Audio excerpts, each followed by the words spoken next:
Hautatoa tu habari yako mbele ya Mungu. Utaanza kutoa habari yako mbele ya Milo geza.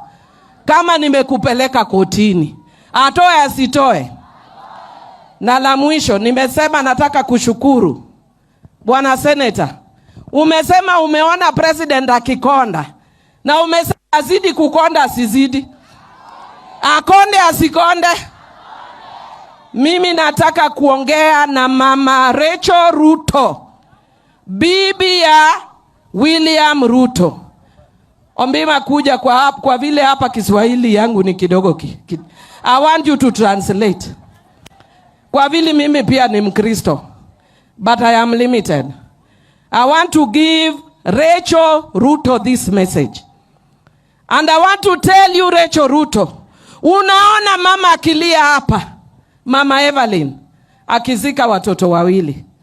Huyu wakatikati Benjamin, mama na baba wamekufa tayari. Imagine. Na wewe Rachael Ruto unasema wewe ni Mkristo. Unaenda mbele ya Bwana asubuhi, mchana na usiku ukiomba.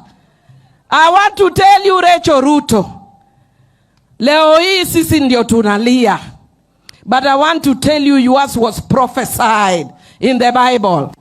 The book of Jeremiah tells us, a voice was heard in Ramah, loud mourning and weeping. Rachael Ruto crying for her children. But she refuses to be comforted because they are no more. We utalia kutushinda. Translate.